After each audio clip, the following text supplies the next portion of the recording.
Bonjour à toutes et à tous et bienvenue sur ma chaîne YouTube. Aujourd'hui, on se retrouve pour le 6e chapitre qui est la leçon de la culpabilité du livre Leçon de vie d'Elisabeth Kubler-Ross et de David Kessler. La leçon de la culpabilité. Il y a des années de cela, Sandra fut absolument ravie d'apprendre que sa meilleure amie, Sheila, allait se marier et qu'elle lui demandait d'être sa demoiselle d'honneur. Le jour du mariage, Sandra, 20 ans, se dirigea au volant de sa voiture flambant neuve vers le domicile de la future mariée. Sandra s'était portée volontaire pour la conduire à l'église. Il pleuvait quand Sandra s'arrêta devant le domicile de Sheila. La demoiselle d'honneur aida la future mariée à porter la robe de mariage et les bagages pour la lune de miel jusqu'à la voiture. Elle s'apprêtait à démarrer quand Sheila lui dit « Laisse-moi conduire. Mais tu ne peux pas prendre le volant pour te rendre à ton propre mariage. » « Laisse-moi faire, s'il te plaît, insista-t-elle. Ça m'aidera à oublier 1 million de soucis, sans parler du fait que le soleil a décidé de ne pas assister à mon mariage. » Sandra tendit les clés de sa voiture à sa meilleure amie, puis elles prirent la direction de l'église, parcourant les quelques kilomètres qui les en séparaient, tout en parlant des détails du mariage et du temps qui ne s'améliorait pas. Soudain, la voiture se mit à déraper, et Sheila perdit le contrôle du véhicule. La voiture alla s'écraser contre un réverbère et la jeune fiancée fut tuée sur le coup. Si Sandra s'en tira avec quelques fractures, au plan psychique, elle devait connaître l'enfer. Aujourd'hui encore, 20 ans plus tard, cette tragédie la hante toujours. Si seulement j'avais pris le volant, se lamente-t-elle. Sheila serait toujours en vie. Au fil de notre conversation, je lui ai posé quelques questions. Êtes-vous absolument certaine que Sheila aurait survécu si vous aviez conduit ? Saviez-vous qu'il allait y avoir un accident ? Saviez-vous qu'elle allait mourir ? Saviez-vous que vous alliez survivre et elle non ? Non, mais je suis vivante et elle est morte. Manifestement, Sandra était toujours incapable de se libérer de son sentiment de culpabilité. Je lui ai alors posé cette question. Si les rôles avaient été inversés, qu'auriez-vous aimé que Sheila vous dise ? En d'autres termes, si vous étiez morte et si elle était là et que vous puissiez lui parler, que lui diriez-vous si vous pouviez voir votre amie des années plus tard ? Toujours hanté par ce souvenir, que lui diriez-vous à propos de cet accident ? Sandra réfléchit un moment. Je lui dirais ceci. C'est moi qui conduisais, j'ai pris mes responsabilités. Personne ne m'a obligée à le faire et personne n'aurait pu m'en empêcher. C'était le jour de mon mariage et je tenais absolument à le faire. Ses yeux se remplirent de larmes à l'évocation de cette journée tragique. Je lui dirais aussi, ce n'était pas de ta faute, ça devait arriver, c'est tout. Je ne veux pas que tu passes ta vie à te sentir coupable. La vie nous réserve parfois des événements tragiques dont nous ne sommes absolument pas responsables. Personne ne peut dire pourquoi l'un meurt et l'autre survit. Sandra se sentait terriblement coupable parce qu'elle s'en voulait de ne pas avoir pris le volant, parce qu'elle avait laissé son amie conduire et se tuer. Il fallait qu'elle comprenne qu'à l'époque, elle ne pouvait absolument pas deviner les conséquences de leur décision commune. Elle avait simplement pensé que son amie serait encore plus heureuse le jour de son mariage si elle la laissait conduire sa nouvelle voiture. En psychologie, on appelle cela le syndrome des survivants. Mais ce sentiment de culpabilité n'a pas de fondement logique. Ce concept a connu une grande vogue après la Seconde Guerre mondiale, lorsque des rescapés des camps de la mort se sont demandé pourquoi ils avaient survécu et pas les autres. Ce syndrome affecte souvent ceux qui échappent à une catastrophe, qu'il s'agisse d'un attentat, d'un accident d'avion ou de voiture, ou même d'une maladie épidémique, comme le sida. Il peut également toucher ceux qui ont perdu un proche, même s'il s'agit d'une mort naturelle. Si l'on peut comprendre cette réaction, le phénomène n'en demeure pas moins une énigme. Le seul fait de se poser cette question n'est pas dénué d'une certaine arrogance inconsciente. Il ne nous appartient pas de nous demander pourquoi un tel est mort et un tel a survécu. Leur destin est du ressort de Dieu et de l'univers. Toutefois, il y a bien une logique dans tout cela. Si les survivants ont été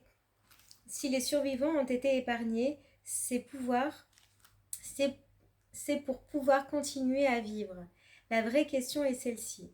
Vous avez été épargnés, mais êtes-vous réellement vivant ? La psychologie de la culpabilité s'enracine dans la mauvaise image que l'on a de soi-même, dans l'idée que l'on a commis une faute. C'est un mouvement de colère dirigé contre soi, qui se manifeste quand on viole son propre système de croyance.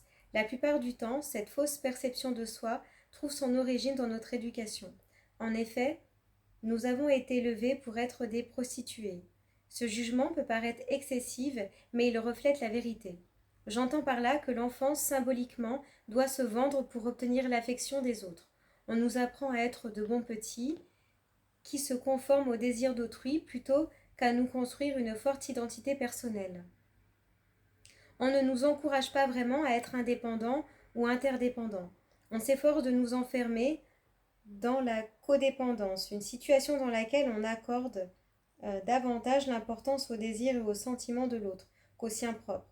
Ce n'est pas un choix conscient, car nous ne savons pas comment satisfaire nos véritables besoins.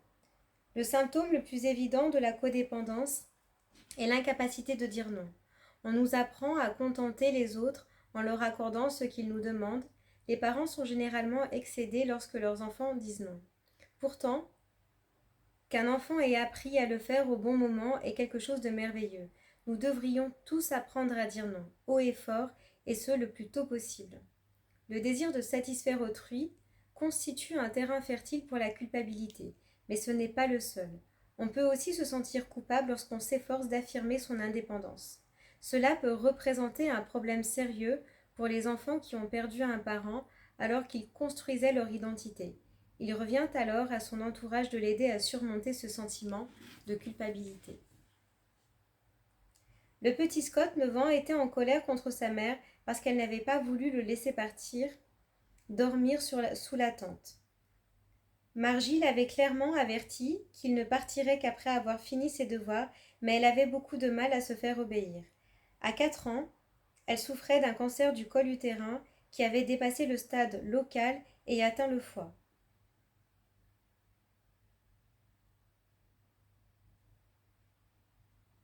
Je relis ma phrase puisque c'est pas 4 ans. C'est à 40 ans, elle souffrait d'un cancer du col utérin qui avait dépassé le stade local et atteint le foie. Je veux qu'il soit heureux avec moi, m'a-t-elle expliqué. Il nous reste si peu de temps. Malgré le désir de Margie de vivre une relation harmonieuse avec son fils, la dispute à propos des devoirs s'envenima. Scott, fou de rage, s'écria. Dommage que tu sois pas morte. Voilà qui est dur à avaler, certains auraient répliqué sèchement. Ne t'inquiète pas, ton vœu sera bientôt exaucé. Mais Marie se contenta de lui répondre doucement en le regardant dans les yeux. Je sais bien que ce n'est pas ce que tu as voulu dire, je sais bien que tu es très en colère. 10 mois plus tard, elle était à présent clouée au lit. Margie me confia la chose suivante. Je veux que Scott garde un bon souvenir de moi. Je sais que mon décès le marquera à vie, qu'il signifiera certainement la fin de son enfance. C'est déjà assez douloureux comme cela, je ne veux pas en plus le laisser avec un sentiment de culpabilité. C'est pourquoi je lui en ai parlé. Scotty, tu te souviens du jour où tu étais fou de rage, quand tu m'as dit que tu souhaitais me voir mourir? Eh bien, quand je serai partie, même des années plus tard, tu te souviendras de choses comme ça, et il se peut que tu le vives très mal. Mais je veux que tu saches que tous les enfants se mettent en colère et pensent parfois qu'ils détestent leur mère. Je sais bien que ce n'est pas le cas, je sais que tu souffres beaucoup intérieurement. Je veux que tu ne te sentes jamais coupable de ce que tu m'as dit. Être ta mère a été une expérience merveilleuse pour moi. Ça valait le coup de vivre rien que pour être avec toi. Une telle sagesse est peu courante. Rares sont ceux qui mesurent à quel point ils culpabilisent leurs enfants et à quel point ils leur ont été eux-mêmes. À l'âge adulte, la plupart d'entre nous continuent de vivre avec ce sentiment stérile et autodestructeur. Toutefois, dans une certaine mesure, le sentiment de culpabilité est nécessaire. Sans lui, la société sombrerait dans le chaos car il n'y aurait plus de limitation de vitesse.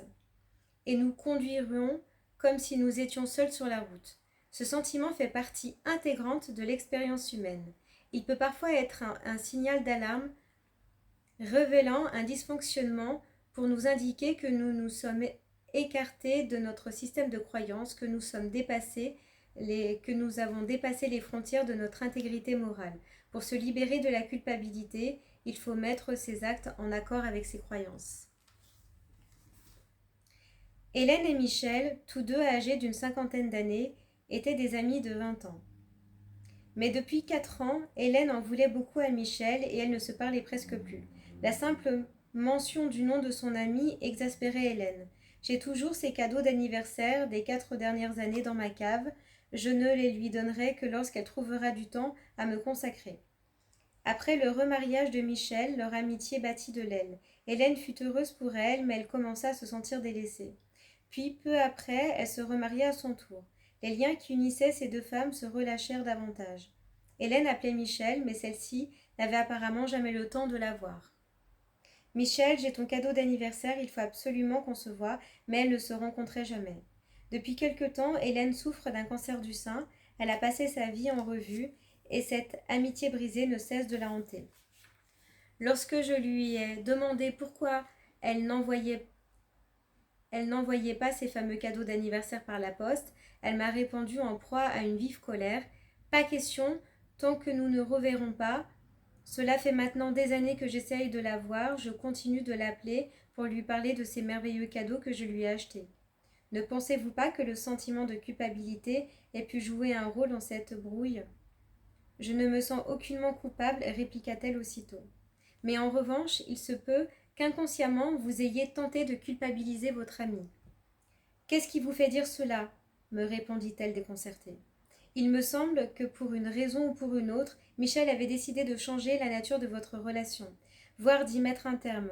Au lieu de faire face à cette situation nouvelle, vous avez fait comme si de rien n'était et continué à lui acheter des cadeaux chaque année. Je peux comprendre que vous l'ayez fait la première année, mais pourquoi avoir continué pendant 4 ans ? Il ne vous a quand même pas échappé que tout cela était vain. Non, je pensais vraiment qu'elle trouverait le temps de me voir cette année. Lorsque je lui ai demandé si la nature des cadeaux avait changé au fil des années, elle me répondit qu'ils étaient chaque fois plus beaux. Je lui ai alors demandé pourquoi elle souhaitait offrir des choses de plus en plus belles à quelqu'un qui manifestement n'en voulait pas. Décontenancée, Hélène réfléchit un moment, puis très en colère, elle lâcha brusquement. Mais vous ne comprenez rien, c'est elle qui a tort, c'est elle qui refuse de me voir. C'est possible, répondis-je, mais ces cadeaux ne sont-ils pas pour vous un moyen de la culpabiliser en continuant d'en acheter ? Quel sentiment vouliez-vous qu'elle éprouve ? Hélène baissa les yeux, puis admit enfin calmement, je voulais qu'elle se sente coupable de sa conduite envers moi. Ne pensez-vous pas que vous pourriez lui dire cela directement ? Peut-être est-ce pour cela qu'elle ne souhaite pas vous voir, ce n'est plus une amitié que vous lui offrez, mais un cadeau empoisonné par la culpabilité. Il me faut éclaircir tout cela et trouver une solution. Pourquoi ne pas les lui envoyer par la poste ? Jamais. Alors donnez-les à une œuvre caritative. Non, je ne peux pas. Si vous voulez si vous voulez vous sentir mieux, il vous faut libérer de la culpabilité qui vous mine et de celle dont vous accablez votre ami. Tant que vous vous compreniez, vous resterez prisonnière de cette culpabilité. Maintenant, vous vous sentez coupable de chercher à culpabiliser votre ami. Je vais y réfléchir. Quelques semaines plus tard, Hélène appela Michel. Cette fois, au lieu de lui parler de ses cadeaux, elle s'excusa de sa conduite. Michel lui confia qu'effectivement, elle s'était sentie prise en otage. Aujourd'hui, ces deux femmes se reparlent et s'efforcent de reconstruire leur relation. Elles ont décidé de repartir sur de bonnes bases et de faire don des fameux cadeaux à une œuvre caritative. La culpabilité nous enchaîne aux parties les plus obscures de notre être, à nos faiblesses, à nos sentiments de honte et à notre incapacité de pardonner. Ce qu'il y a de plus petit en nous se nourrit de ce sentiment. L'inaction le nourrit. Quand on se sent coupable, on a tendance à être mesquin, à être dominé par ses pensées les plus troubles, puis on se sent envahi par un terrible sentiment de honte. Le remède consiste à évoquer franchement ces sentiments. Votre être authentique ignore la culpabilité. Votre véritable moi se situe au-delà. La honte et la culpabilité sont étroitement liées. La première procède de vieux sentiments de culpabilité. Alors que cette dernière concerne ce que vous avez fait, la honte résulte de l'image que vous avez de vous-même. La culpabilité qui vous mine se transforme en honte. Comme la culpabilité qui la précède, la honte s'enracine dans l'enfance. avant la structuration de l'identité personnelle. Elle se développe avant le sentiment de responsabilité de nos erreurs, avant que nous ayons compris que nous ne sommes pas nos erreurs. Lorsqu'un conflit éclate avec ses parents, l'enfant pense qu'il a dû faire quelque chose de mal, que quelque chose ne tourne pas rond chez lui. Il enfouit ses blessures, sa colère et son ressentiment. Il a alors une mauvaise image de lui-même. À 15 ans, Hélène était trop jeune pour être une mère, mais assez âgée pour tomber enceinte. Ses parents s'attendaient à tout sauf à cela, car ils n'avaient jamais abordé avec elle les choses de la vie. À un moment donné, Hélène fut dans l'incapacité de cacher plus longtemps son état. Accablée par la culpabilité et la honte, ses parents la firent accoucher loin de chez eux et exigèrent que l'enfant soit adopté. Elle refusa de prendre des Elle refusa de prendre des analgésiques durant le travail car elle voulait voir son enfant pour ne pas l'oublier. Elle put voir sa précieuse petite fille, mais ne put la prendre dans ses bras. Aujourd'hui, 55 ans plus tard, Hélène souffre de problèmes cardiaques et d'un mauvais état de santé général. Il est temps pour moi de partir, dit-elle. Je n'ai aucun regret, sauf en ce qui concerne ma fille. Je comprends que je dois me pardonner de l'avoir abandonnée. J'étais moi-même une enfant lorsque c'est arrivé. Je ne pouvais pas comprendre les conséquences de mes actes. Mais je me rends compte aujourd'hui que ce sentiment de honte m'a poursuivi toute ma vie. J'ai beaucoup pensé à mon bébé. Je me sens incomplète. Il est probablement trop tard pour le retrouver et ce serait peut-être même une démarche égoïste car il est possible qu'elle ne sache même pas qu'elle a été adoptée. Il est vrai que j'étais jeune à l'époque, que je ne pouvais pas comprendre la situation, mais je veux quitter ce monde avec le sentiment d'avoir tenté quelque chose pour transformer ma honte, pour transcender ma honte. C'est pourquoi j'ai écrit une lettre à ma fille. Lorsque tu liras cette lettre, je ne serai probablement plus de ce monde. Même si j'ai eu une vie agréable, tu m'as toujours manqué, et le sentiment de culpabilité ne m'a presque jamais quitté. J'aurais pu essayer de résoudre le problème plus tôt. Je ne sais pas si j'aurais pu te retrouver, mais j'aurais pu faire en sorte que tu nous retrouves plus facilement si tel avait été ton désir. Maintenant, j'arrive au terme de mon existence, et il me reste une chose à accomplir, te laisser ce message. Si tu peux trouver le moyen de vivre pleinement, malgré toutes les injustices, tu arriveras au terme du voyage avec le sentiment d'avoir donné un vrai sens à ton existence. Je sais que ce n'est pas facile, j'ai été dès le départ confrontée à l'injustice, mais encore une fois, tu peux donner un sens profond à ta vie, même si tu n'atteins pas la perfection. J'avais besoin de te dire que tu as été désirée et que je n'ai jamais voulu t'abandonner. D'une certaine manière, je ne t'ai jamais abandonnée. J'espère que tu as une vie agréable et passionnée. S'il existe un paradis, je prendrai soin de toi et te protégerai dans la mort comme je n'ai jamais pu le faire dans cette vie. Mon vœu le plus cher est que lorsque viendra ton tour, nous puissions être enfin réunis. C'est beau, hein? Cette lettre fut retrouvée après sa mort par un membre de sa famille qui nettoyait sa chambre. L'histoire d'Hélène fut racontée à la station de radio locale afin que la missive. Alors je vais reprendre la phrase. L'histoire qu'Hélène fut racontée à la station de radio locale afin que la missive ait une chance de parvenir à son destinataire. Quelques mois plus tard, une femme se présenta. Après quelques vérifications, on découvrit qu'elle était bien là. Qu'elle était bien la fille d'Hélène. Comme dans le cas d'Hélène, la honte vécue durant l'enfance donne naissance à un sentiment de culpabilité, injustifié. L'enfant victime de maltraitance se croit coupable s'il éprouve de la honte. Il la croit justifiée s'il n'a pas été aimé, il croit qu'il ne méritait pas de l'être.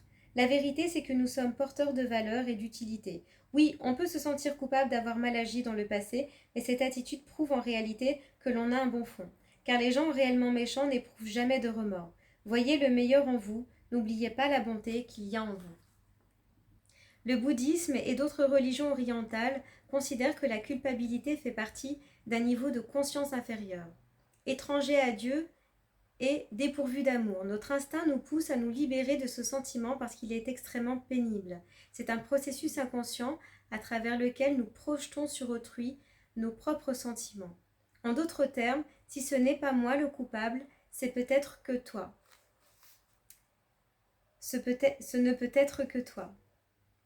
Mais en se protégeant ainsi, on reste prisonnier de ces sentiments de culpabilité. La paix intérieure et la culpabilité sont deux phénomènes opposés et incompatibles. Lorsque vous allez vers l'amour et la paix intérieure, vous rejetez en même temps la culpabilité, mais l'inverse est également vrai. Heureusement, tout cela n'est qu'une question de volonté. Vous pouvez décider d'introduire l'amour dans votre vie. Vous pouvez troquer votre culpabilité contre des sentiments de paix. Certains croient que Dieu tient les humains pour mauvais et indignes d'amour. Toutefois, au terme de leur existence, les mêmes découvrent souvent que Dieu les aime de manière inconditionnelle. Bien sûr, nous avons commis des erreurs, mais cela fait partie de l'expérience humaine. C'est la culpabilité qui nous coupe de notre véritable nature, qui est enracinée dans l'amour et le divin. La culpabilité et le temps sont étroitement liés, comme la culpabilité est toujours ancrée dans le passé. Elle maintient celui-ci vivant. Elle est un moyen d'éviter la réalité du présent, elle enveloppe l'avenir d'un voile coupable. Ce n'est qu'en se libérant de sa culpabilité que l'on peut réellement se libérer de son passé et construire son avenir. Le sentiment de culpabilité doit être traité. Les thérapies de groupe sont un excellent moyen d'exprimer sa colère puis d'évoquer sa culpabilité. Si l'on en parle à autrui dans une démarche authentique, on pourra s'en libérer, parfois dans un torrent de larmes. Ce genre de thérapie ressemble beaucoup à la confession catholique. Celle-ci permet de se délivrer du poids du secret et de découvrir, souvent avec enchantement, que l'on est aimé par une puissance supérieure et que l'on mérite toujours l'amour des autres. La clé de la guérison est le pardon. Pardonner signifie reconnaître le passé et s'en libérer. Le pardon peut vous permettre de vous débarrasser de tout ce dont vous vous croyez coupable. Durant toute votre vie, vous avez été sévère envers les autres et plus encore envers vous-même. Il est temps maintenant de vous libérer de tous ces jugements. Vous êtes un enfant béni de Dieu et vous ne méritez donc pas d'être puni.